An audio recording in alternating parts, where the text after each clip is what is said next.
E aí, pessoal, tudo bem com vocês? Faz tempo que eu não posto nada aqui no canal, mas hoje eu vim trazer um tema que é um tanto quanto sensível e acho que todo mundo já ouviu falar sobre I igual a I, indetectável igual a intransmissível. Acho que se você não vive debaixo de uma caverna, né, acho que você já ouviu falar nesse termo. Entretanto, atrelado a esse ganho da ciência sobre uma doença que hoje se cronicizou, né? Tem várias camadas que a gente precisa expor e precisa digerir. Algumas coisas são bem indigestas, eu sei, mas são necessárias de serem digeridas e colocadas em seus devidos lugares. Bom, dito isso, a questão que eu critico e que eu pontuo por parte de diversos influenciadores da área, né?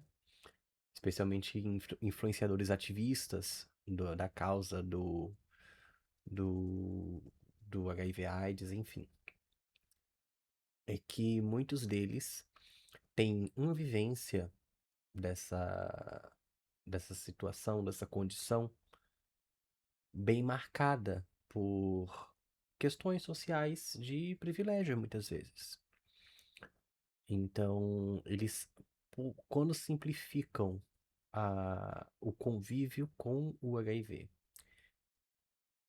simplesmente o fato de estar indetectável, tá tudo bem, esse discurso, ele, por um lado, ele tem algum fundo de verdade. Se você está indetectável, você está com a saúde pelo menos equilibrada, né? Você consegue sobreviver sem tantos percalços. Mas isso tem um custo. E o custo disso é o que vem se discutindo hoje dentro da infectologia. E, além disso, o perigo de se simplificar essa situação é que quando você fala que indetectável é igual a intransmissível, o que é uma verdade científica, até aí estamos de acordo. Mas quando você extrapola isso para que você tenha uma vida normal, que você vivendo com HIV hoje, você tem uma doença crônica como outra qualquer, esse discurso sim é perigoso. Extrapolar para esse lado é perigoso porque estimula a governos e secretarias o desinvestimento em políticas públicas de proteção às pessoas vivendo com HIV/AIDS. Estimula o desinvestimento em mais pesquisa, estimula o desinvestimento em aquisição de antirretrovirais de melhor qualidade para pessoas vivendo com nessa situação. Porque se está indetectável, está intransmissível, você está ok, você está sem nenhum problema, você está saudável, então por que que eu vou investir nisso? Próximo assunto, né? Então, já daí já me bate essa questão, né? Porque quando o Estado deixa de proteger a população vivendo com HIV, acaba por expor não só diminuir o acesso, né, à saúde multidisciplinar que o tratamento exige, né? Que vai desde a saúde mental a endocrinologistas e nutricionista, enfim, até a atividade física, que é importantíssimo, que eu já vou chegar nisso. Mas quando a gente faz esse desinvestimento muito com base nesse discurso que vai ser validado por pessoas muito mal intencionadas, e não é o caso dos influenciadores, vamos deixar isso bem claro, né? Eles partem da realidade deles, né? Mas a questão é que quando você simplifica o HIV e o equipara a qualquer outra DCNT, doença crônica não transmissível, você esquece e ignora que existe um estigma social gigantesco dentro dessa, dessa situação, né, de ser soro positivo, de ser HIV positivo. Existe um problema social e um problema político, né? Basicamente é isso, né? E aí quando eu coloco que é igual viver, viver com HIV hoje em dia, é igual viver com diabetes ou com hipertensão, eu, mais uma vez, ressalto, eu desestimulo o investimento em pesquisa, desestimulo o investimento no acompanhamento decente, no acompanhamento eh, mais firme e mais próximo dessas pessoas que convivem com essa doença. Eu esqueço fatores biopsicossociais que também estão envolvidos nesse, nessa gama toda que engloba viver com HIV. E fazendo isso, eu coloco exatamente as pessoas mais vulneráveis numa situação de risco muito maior. Por que essas pessoas mais vulneráveis vão sofrer primeiro com esse discurso? Com o desfinanciamento do SUS, que é o que essas pessoas têm acesso, né? Isso para não dizer assim que o tratamento do HIV, os antirretrovirais só se dão pelo SUS aqui no Brasil, tá? Ainda bem que é assim, porque se, né, mas não vou nem entrar nesse mérito. Então, mesmo quem é privilegiado acaba utilizando o SUS para se tratar. Mas os outros tratamentos, os outros acompanhamentos, muitas vezes perpassam por sistemas particulares, né? São cobertos por planos de saúde ou então por clínicas particulares, como a parte da endocrinologia, ah, psiquiatria, psicologia, tudo isso pode ser sim coberto pelo plano de saúde, tudo isso pode ser eh, minimizado pela iniciativa privada para essas pessoas que têm acesso. Mas quando você depende integralmente do SUS, e eu tenho um cenário de desinvestimento no SUS, aliado com um discurso de simplificação pela cronicização do HIV, eu desfinancio os programas de tratamento, porque já que estão indetectáveis, não precisam de tanto acompanhamento assim, né? Se justifica por essa situação, né? Por essa simplificação esdrúxula. E dessa forma eu coloco as pessoas que são muitas vezes racializadas, muitas vezes pessoas, portanto, pessoas mais pobres, muitas vezes, né? Pessoas com maior vulnerabilidade social, em geral, numa situação de desamparo em relação ao seu tratamento e, portanto, à sua sobrevivência com dignidade. E isso é muito sério. Não podemos tratar essa questão como se fosse apenas uma doença, ou uma condição, melhor dizendo, como o diabetes. O diabetes não tem um julgamento popular e moral em cima dele, não tem um estigma social em cima. Ao contrário do HIV/AIDS.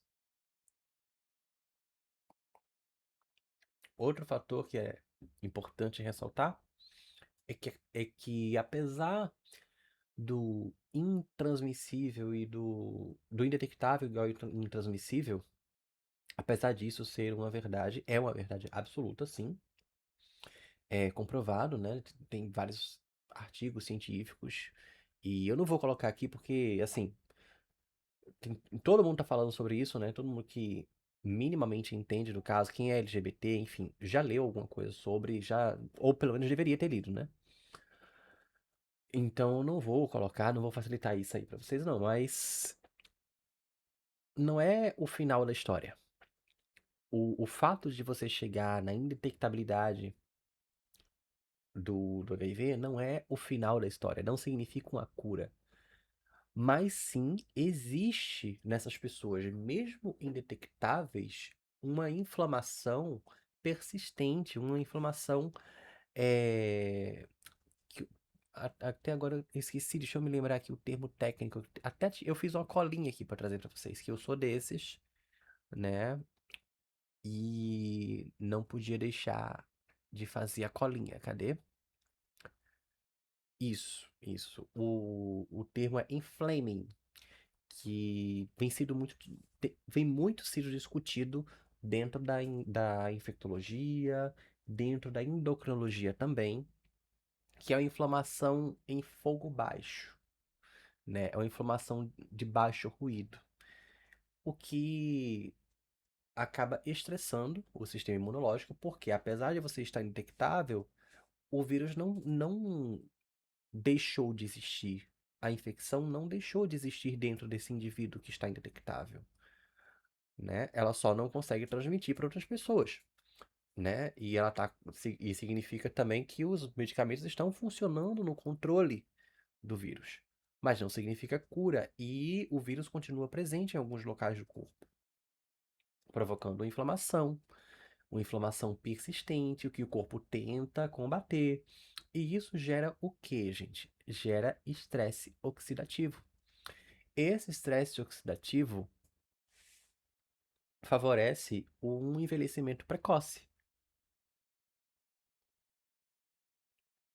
As células acabam envelhecendo mais rápido, elas se reproduzem mais rápido, e isso encurta os telômeros que existem nessas células, principalmente o sistema imunológico, que fica sempre ativado tentando combater uma infecção que ele não consegue efetivamente combater. Então é assim, quando a gente fala nesses termos de maneira tão simples, quando a gente fala que indetectável é igual a intransmissível e ponto final, fim da história, a gente acaba favorecendo um discurso, mesmo sem querer, que pode se transformar numa ferramenta, numa tecnologia de necropolítica, de biopolítica, de eugenismo, de higienismo, né? Especialmente de expor essas pessoas a uma vulnerabilidade tão grande que elas não vão ter o tratamento decente, o tratamento total que deveria ter, e vão acabar perecendo por doenças, vão acabar perecendo por tendo suas vidas encurtadas, simplesmente porque existiu um discurso simplista que justificou o desfinanciamento desse tratamento. E isso é gravíssimo, isso é necropolítica pura. Essas pessoas vão, essas pessoas mais vulneráveis vão simplesmente morrer ou ter uma qualidade de vida muito aquém do que deveriam ter.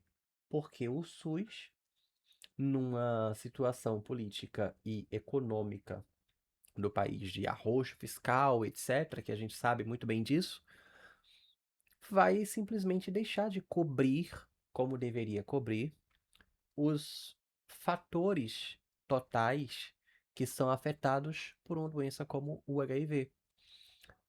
É necessário para um tratamento efetivo do HIV não apenas o infectologista, os medicamentos e exames de linfócitos TCD4 e contagem de vírus livres no sangue, né, para saber se está detectável ou não. Não é necessário só isso, mas sim o aparato com psicólogo, com psiquiatra, com neurologistas muitas vezes, com cardiologistas, com endocrinologistas, que são cada vez mais importantes, profissionais do exercício físico, da atividade física, que eu posso trazer em outro vídeo, qual o papel nosso, enquanto profissional de educação física, em minimizar esses efeitos adversos, e uma vigilância maior em relação a qualquer variação, não apenas eu vou ter que usar essa palavra a nível de, eu odeio essa palavra, isso.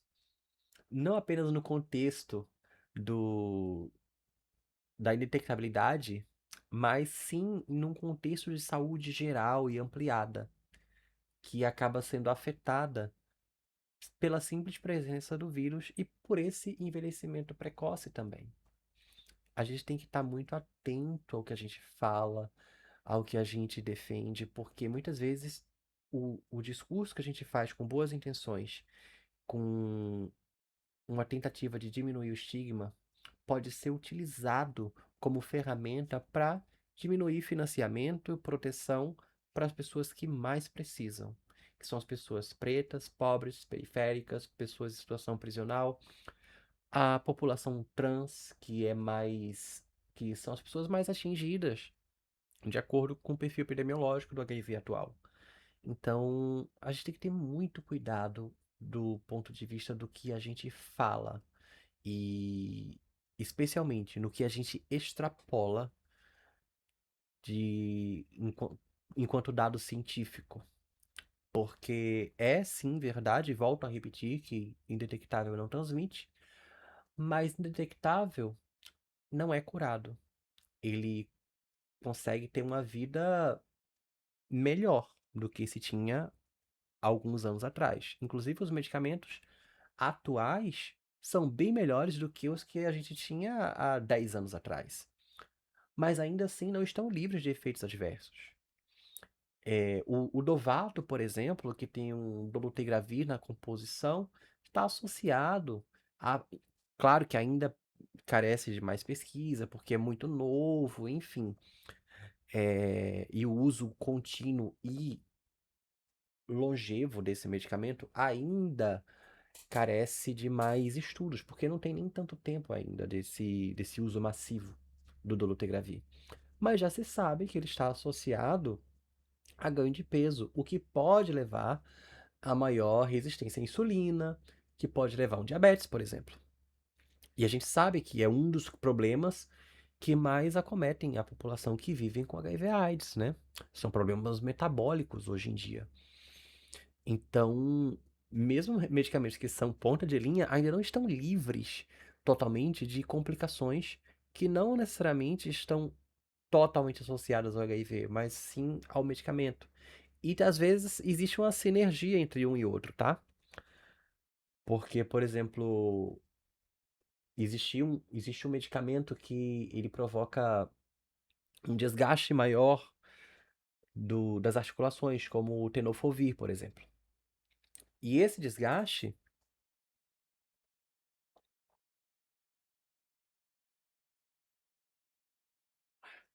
desculpa, esse desgaste provocado pelo tenofovir, ele não é unicamente farmacológico, né? Existe uma sinergia entre o processo farmacológico desse medicamento em específico, poderia citar outros, mas enfim, vou colocar isso para Cristo. Junto com a infecção, né, e a inflamação persistente que acomete essas pessoas que vivem com HIV, embora que indetectáveis. Essa inflamação persiste.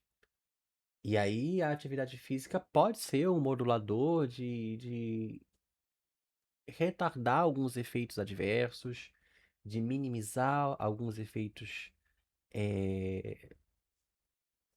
da própria inflamação do HIV no sistema corporal, e tudo isso deve ser levado em consideração.